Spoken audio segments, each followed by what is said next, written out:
Believe it or not, there are those days when I get out on the water and I just can't catch fish. Nothing I do works. I try every lure in the tackle box, every technique, and I just can't get bit. On those days, when the emergency happens, there's one go-to technique that I break out that nearly always bails me out of a jam. Coming up this week on the show, we're going to reveal what that technique is, how you can use it, and we're coming to you from a lake that I've never been on before in my life. Coming next, it's Fox Sports Outdoors.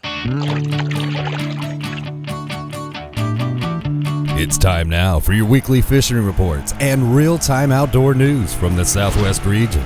This is Fox Sports Outdoors Southwest. Well, as promised on today's show, I'd like to introduce you to one of the most effective ways to catch a fish that's ever been invented. It's a trolling technique. That's right, engaging either the trolling motor or the outboard motor, or in some cases, even a paddle to help you move your boat and catch a fish. Now you might be thinking, that's the most boring way ever invented to catch a fish, and you might be right. But there are some subtleties, some techniques involved that we're going to talk about in the next half hour that will help put you in the right spot and get your bait in position where you can get the most bites possible. And when you go to catching fish, hey, does it really matter how you catch them? Now, in order to help us do that, I'd like to welcome you into a lake that I have never been on before, and I've never fished here. This is a lake in West Texas, just north of Abilene, Texas, called Fort Phantom Hill. Now, the interesting thing about this lake is that back during the drought over the last 5 years, this lake literally nearly dried up. But with the big rains and the big floods, the spring of 2015, the lake is almost back to normal. And hey, I hear the fish have been biting. I have not talked to anyone who's fished here. We're just gonna go out there blind, see what we can find. While we're doing that, we're taking you around the region for your latest fishing reports from our team of insider reporters. The next half hour is gonna be a lot of fun, and it all begins right now with your weekend planner. Hi there, everybody. According to the Salooner tables, this should be a really good weekend for fishing. Saturday's game fish activity is predicted to be excellent, while Sunday is forecast to have some of the best conditions of the month. The peak daylight hours should start around noon on Saturday and 1 p.m. on Sunday. Expect sunrise to take place at 7:18 in the morning, with sunset happening at 7:19. And Sunday will showcase a full moon, so evenings should be bright. We'll be right back with all of the current fishing reports from around the area. And I'll return with 2006 Angler of the Year Mike Iaconelli to answer your Ask the Pro questions. First though, here's some pictures from our Coast to Catch of the Week contest. These photos didn't win, but we thought you might enjoy a nice sampling of the fishing action from around our area. We'll have this week's Costa winner towards the end of today's show.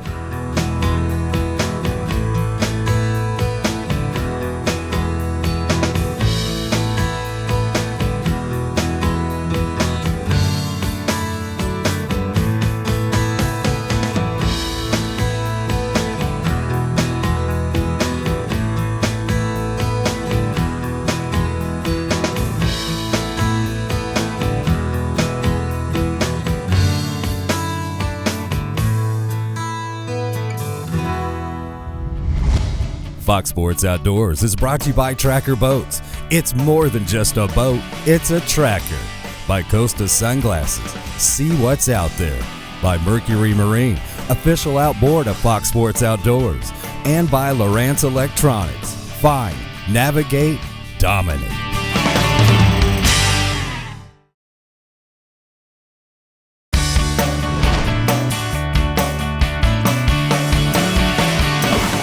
We've made it out onto Fort Phantom Hill right now, and we're trolling around a little bit, getting started. And I want to talk to you first about location, because of all this water out here, where do you choose? Wow, we're coming across some fish right now. Where do you choose to troll? Not just anywhere. There's one right there on my other bait, on my other rod. He's got it. I'll kill this engine, put this rod down, and we're hooked up already. All right. You never know what you're going to catch doing this. Oh, that's a little hybrid striper right there. Where you fish is absolutely critical. I want to show you a quick shot of the location I chose. It's going to be a ledge. It's about 15, 16 feet on top of the ledge. Actually, it goes up as shallow as about 10 feet, and then it drops off in the main channel here at Fort Phantom Hill into about 35 feet of water. And there's you a nice one right there to get it started. Long and skinny. Back it goes, buddy. perfect spot for hybrid stripers. They can hang in that deep water, run up and feed on that ledge, run up shallow if they want to and feed, and then run back to the safety of deep water. You've got to find a good location. Riprap is always great. The dams of many lakes around our region, prime trolling territory, long skinny points that run out in the lake. You want to find a feature, get on the drop off of that feature and experiment around with the depth. That's the location you want to find to catch whatever species of fish you'd like to catch. And again, you never know what's going to bite. Let's get you some fishing and lake reports to get things started this week. Hi folks, this week's Lone Star Lakes is brought to you once again by the good folks at Hitch It Safe. Made in America in Dallas, Texas, Hitch It Safe is the best solution I've seen for protecting your trailers from both theft and accidental separation on the road. Check them out on Amazon. Now this week we're at Lake J.B. Thomas, just west of a little town called Ira in West Texas. J.B. Thomas at one point was only 7% full during the drought, but has rebounded to a little over 80% full now, and the fishing is fantastic.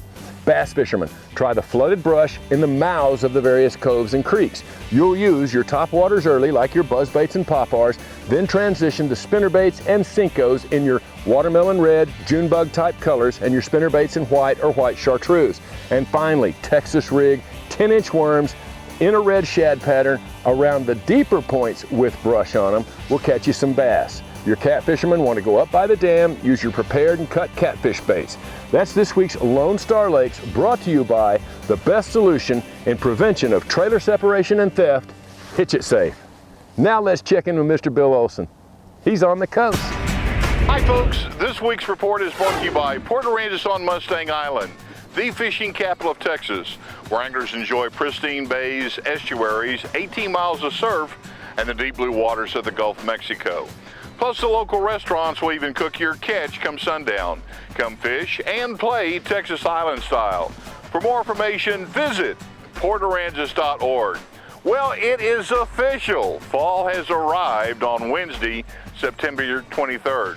Now, along with it, temperatures continue to slowly slip as hunters and anglers enjoy this last weekend in September. Cast and blast options continue for fishing in the morning and dove hunting in the afternoon.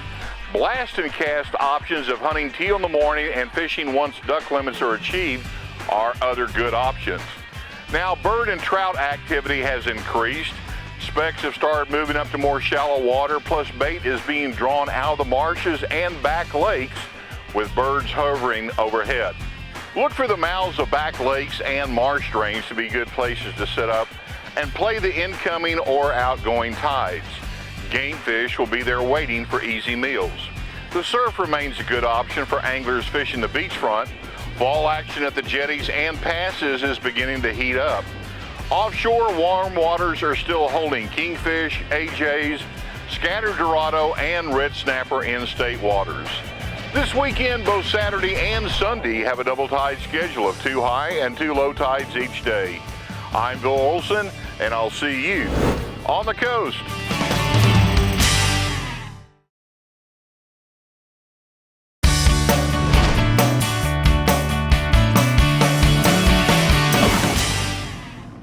Hey everybody, we're still out here trolling on Fort Phantom Hill today, north of Abilene, and talking about trolling techniques. Trolling right now about 2.8 miles an hour. Pull that boat out of gear, kill it. The next thing you need to identify is how deep the bait is and how deep the fish are. We talked about location, finding where those fish are. Secondly, it's really, really critical that you find out how deep the fish are in the water column. And we're out here in, we're anywhere from 16 to 24 feet deep right now. And these fish seem to be at about maybe 14, 15 feet, something like that. Come here, buddy. There's a good hybrid for you right there. Long, skinny fish. Let him go back. And so what you got to do is have about 3 different rods, or 4, rigged up with different depth baits. You can start off with a real shallow runner. You want a medium runner. And then we've got 2 different levels of deep runners. I've got one that'll run 16, 18 feet deep, and I've got a crankbait that'll run 20, 22 feet deep. So you've just got to experiment around, find out the level that the fish are holding, put the crankbait at that level. And the other thing you've got to do is make sure that you're going the right speed so that that crankbait achieves the depth you're trying to achieve. So I want this thing about 14 feet deep, and I've learned that if I go 2.7 miles an hour, I can keep that bait right about 14 feet in maybe 16, 18 feet of water, and that's right where the fish seem to be. Here's more fishing and lake reports for you. Hey friends, Captain Kevin Broussard here for your Fox Sports Louisiana Outdoor Report. I'm talking saltwater fishing, talking Calcasieu Lake and the whole Louisiana Gulf Coast. Tell you what, we're starting to get into that early fall pattern. Lots of big redfish in the marshes, shallow water. These were caught in about 1.5 feet of water today. We actually saw a lot of big schools coming at the boat. Didn't matter, you could throw a 1/4 ounce jig head with a Kelly Wiggler, Rockport Rattler, or a lot of these were caught on live shrimp under a popping cork. The trout, there's still a lot of them over the reefs right now. We're throwing live shrimp under a popping cork, fishing about 2.5 foot deep. Along the whole Louisiana Gulf Coast right now, lots of trout, lots of redfish action heating up. Tell you what, if it gets calm enough to go offshore, the ling are close in, the triple tail are close in. Right now, just get out on the water, be safe, and go catch some fish. For Old Cajun Phil, it's Captain Kevin Broussard saying happy fishing, may God bless, and we'll see you next week. You really need to control your speed, as I mentioned earlier, and there's 2 more ways to do it that I've not mentioned yet. One is with your throttle. I actually have a hot foot control on my Nitro Z8. The other thing you can do, good grief, that's a hard pull, is use your trolling motor. Go up there and get on your trolling motor. They call that strolling, but you can actually go even slower if you find a spot where there's fish and you want to go back and forth across it real slow, you can do that. Come here, buddy. There we go. I had my other line in it, but as I said, just use your trolling motor, slow down, ease back and forth across the spot. And a lot of times you can catch several fish off of one area if you'll just work it real slow like that. 2 more ways. Use the throttle, use the trolling motor, troll both ways, control your speed, catch you a bunch more fish. Stay tuned. We are coming right back just north of Abilene, Texas. Fox Sports Outdoors is brought to you by Academy Sports and Outdoors. Right stuff, low price, every day. By Lew's, setting a new standard of fishing performance. Feel the difference. By Gene LaRue and Bobby Garland Lures. With our baits, a good day of fishing is in the bag. And by Stren Fishing Lines, the standard of dependability.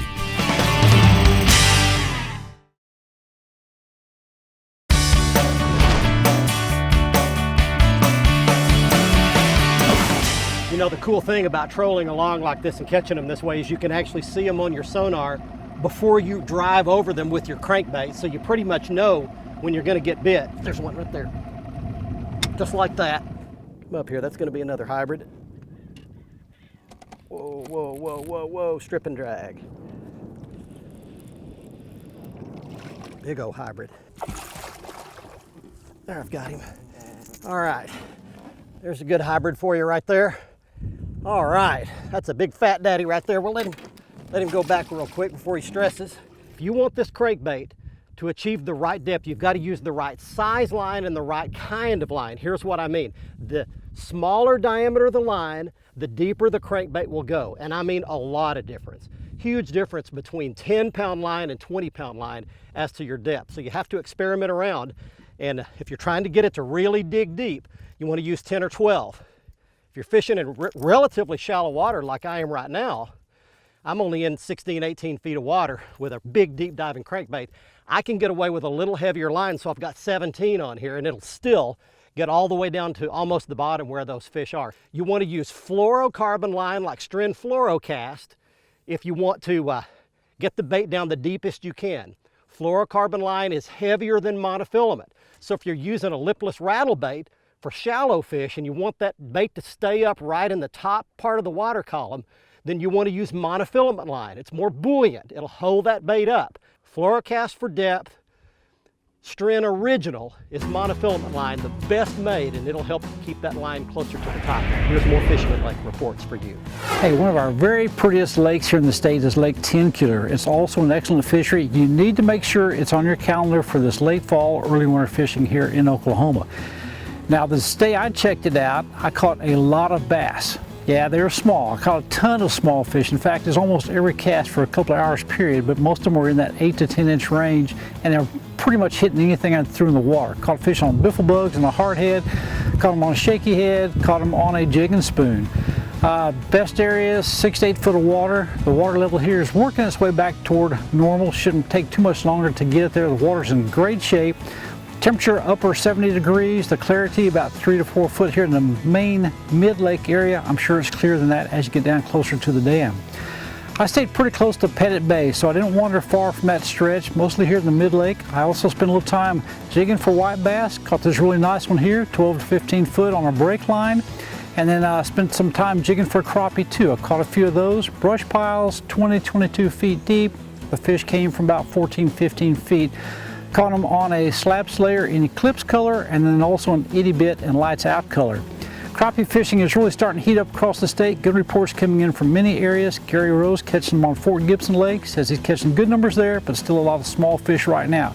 Kellen Davis had a good trip to Lake Eufaula. Said he caught about 50 fish. Half of those were keepers. Good crappie fishing, starting to heat up here in Oklahoma. It's a great time to go, but you can't catch them if you don't go. Whoa, whoa, whoa, whoa. Good grief. You want to be sure your drag is set when you're trolling. Make sure and loosen your drag where you can pull a line out like this. Because if one of them hits it, he will break your line, break your rod. Here he comes. There's all kinds of bad things he can do. Good fighter.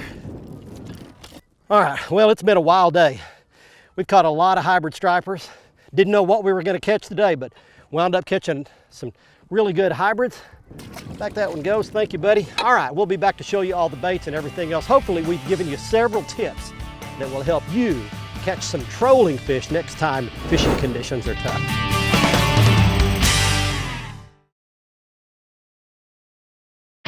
Fox Sports Outdoors is brought to you by Exide AGM Marine Batteries. Starts like new, stays like new longer. By Motor Guide Trolling Motors. Introducing the XI5 for ultimate boat control. By Fort Worth Nissan. Fox Sports Outdoors is powered by Fort Worth Nissan. And by Nitro Performance Fishing Boats. Champions aren't born, they're made. Welcome back, everyone. It's time for your Ask the Pro question. This week, Dave wants to know, what are some good ways to get a child interested in fishing? We checked with 2003 Bassmaster Classic champion Mike Iaconelli for the answer. The biggest tip is actually the first experience I want to talk about. And you know, that first experience, it's hard, especially if you're a dad or an uncle or a brother and you're a hardcore fish head like we are. You want to go out and you have a tendency to want to fish hard and crank and jerk, but you know, that first experience, getting a kid hooked, is about the fight. And you know, that could be with live bait, that could be a spin cast, it could be a bluegill, it could be a catfish. You know, that's the most important thing. The first experience, make it fun, catch a fish, have a fight there on the other end. I don't care what it is, it could be a carp. That first experience, it's all about the fight. That's what gets kids hooked. Thanks, Mike. If you have a question for one of the anglers, please visit our website, follow the Ask the Pro link on the right side of the page, and let us know. Now, one of our viewers is about to win a new pair of sunglasses on the Costa Catch of the Week. Each week, someone wins a free pair of Costa sunglasses in the Costa Catch of the Week contest. This week's winner is John Hardy of New Braunfels, Texas. John is showing a 10-pound, 8-ounce largemouth bass he caught at Lake Falcon in deep South Texas. Now, here are some other big fish sent in to us from Lake Falcon. They're not winners, but they're great fish nonetheless. Ricky Myrick with a 10-pound largemouth bass. Tyler Wilshetz with a 10-pounder also. Lindsey Armstrong with another 10-pounder. Got the theme here? John Wood with a 9-pounder, and Bobby Gonzalez showing an 8-pound bass, all from Lake Falcon. If you'd like to enter your big fish picture, just go to our website at foxsportsoutdoors.com. The right side of the home page is the Costa Catch of the Week area. Send us your photo and you could be our next winner. If you'd like to see all of the Costa frame and lens styles, you can go back to the front page of our website, click on the Costa logo. You can see all of the frame and lens styles there, including the beautiful frame style that I was wearing on this week's episode. This one is called Harpoon. Next up on the Academy Right Stuff, it's the right gear to troll for whatever species of fish you'd like to fish for in your local lake. And it really all revolves around a great crankbait rod. You're going to be trolling crankbaits, you've got to have the right rod. And this is the Lew's David Fritz Perfect Crankbait Rod. It's a speed stick rod. It's everything you would ever want in a crankbait rod. It's 7.5 feet long. It's got lots of flex in the top half of the rod, lots of strength down in this end. Fight those fish without them being able to throw and pull those little crankbait hooks out of their mouth. Now, I've got several different crankbaits to show you laying on the deck of my boat, beginning with the shallowest runner. That is the lipless rattling crankbait, top left. It'll only run about 4 or 5 feet deep. To your right of that is going to be a small crankbait that'll dive about 6 feet deep. Next, down to the middle left, that one goes about 8 feet. The one to the right of that in the middle goes about 10 to 12. And the big one at the bottom goes anywhere from 15 to 20 feet deep. You need several depths to scout out these fish. Back in 1990, my wife and I were parents of 6 and 5-year-old children, and we wanted to be good parents, but we really didn't know how. Those kids didn't come with a manual. We ran across a book called Parenting with Love and Logic. It was written in 1990 and updated in 2006. It talks about all the different parenting styles, which ones work and which ones typically don't, like helicopter parents who hover over their kids and protect them from all of life's consequences, or drill sergeant parents into power and control who demand that their kids act a certain way all of the time. Most of the good books out there talk about training those kids to make good choices and then stepping back and allowing them to either suffer the consequences of their negative choices or reap the benefits of their positive ones. I can attest that my kids are now 29 and 30 years old, and after all this time, they have turned into responsible adults capable of making good, solid life choices. If you're the parent of small kids, I urge you to get just such a book, read it, put those principles into practice. Hey, don't forget to join us for next week's episode. We will be on a special time, Thursday at 5:30 p.m. with the repeat airing Saturday morning at 7:30. And you can always see the latest episode of our show on the front page of our website at foxsportsoutdoors.com. And it's up 24/7 in full HD. Our website is now mobile friendly. It will resize properly on any kind of a device, whether it be an iPhone, Android, tablet, or full-size PC. You can always get the latest fishing news, videos, photos that we don't have time for here on the show on our Twitter feed at the Twitter address you see on your screen. Be sure to follow us on Twitter and you'll have a chance to win some great prizes that we're always giving away there. And we're up on our Facebook page as well. Look at the address, like us on Facebook, and you'll also get lots of good fishing news. I hope you enjoyed our trip to Fort Phantom Hill Lake north of Abilene, Texas, but don't forget, the same principles that we talked about here catching these hybrid stripers will work for many species on almost any lake you'd like to try it on near you. Give it a shot. I hope you'll catch lots of fish trolling like we did today. From Abilene, Texas, in the western part of the Lone Star State, until next week, I'm Barry Stokes. Be safe, have fun. Bye-bye, y'all.